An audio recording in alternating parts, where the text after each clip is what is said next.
Você já parou para pensar sobre a morte e o que sucederá após ela?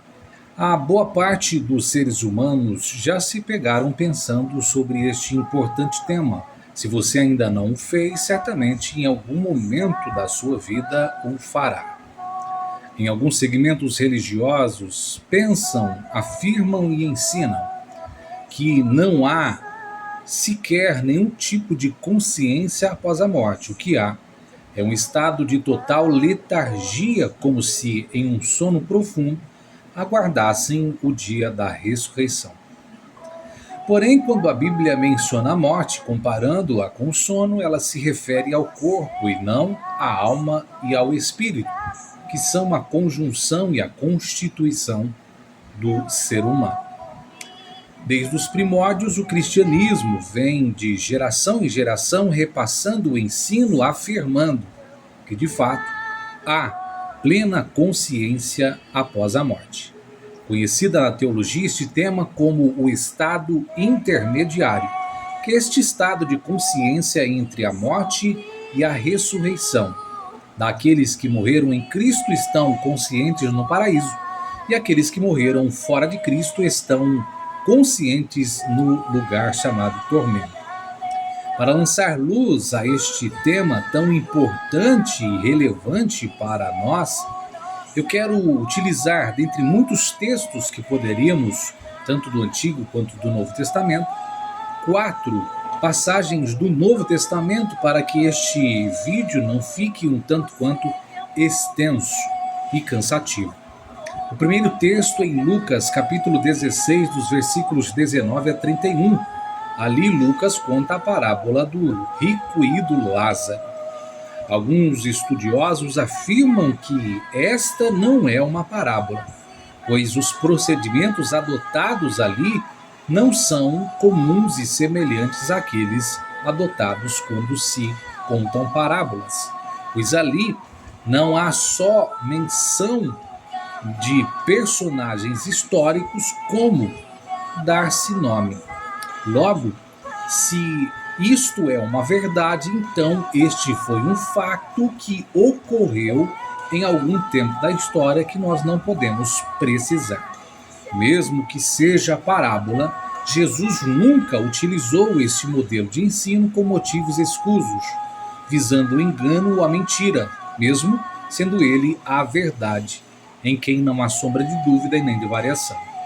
Ambas as parábolas que ele contou no decorrer do seu ministério terreno, sempre visando a verdade, extrair lições eternas para aplicar na vida dos seus seguidores.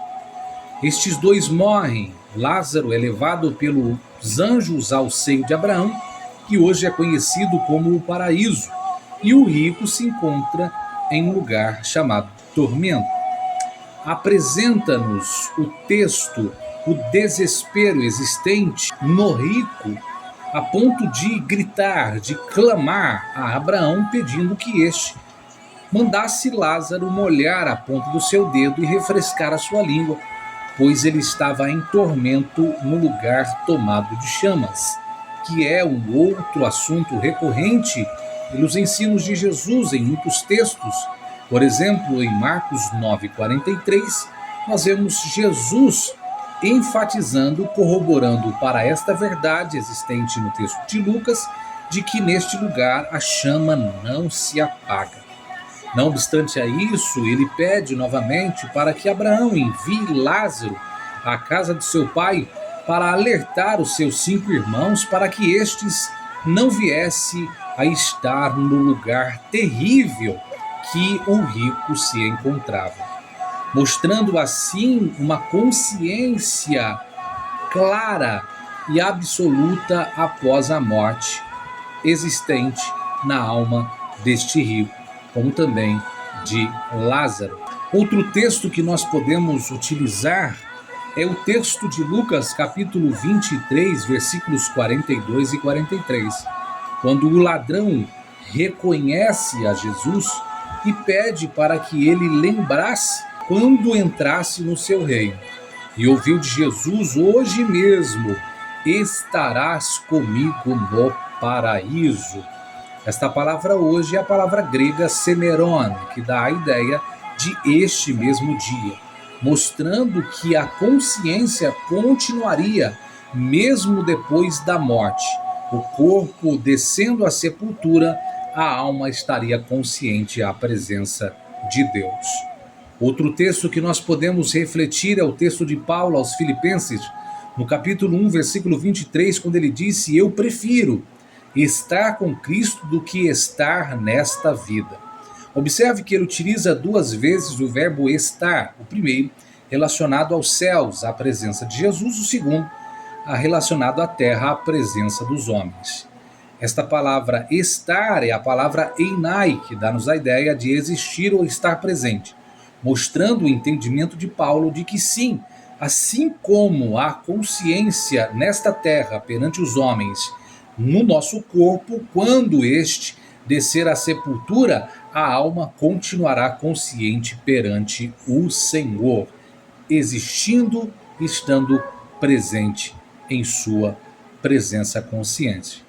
E eu termino com Apocalipse, capítulo 6, versículos 9 e 10, quando apresenta-nos a visão de João a respeito das almas dos mártires que foram mortos por causa do testemunho de Cristo Jesus, e estas almas embaixo do altar clamavam por justiça e ouviram os ditos de que deveriam esperar mais um pouco, mostrando um relacionamento consciente existente mesmo depois de mortos, agora conscientes na alma fora do corpo.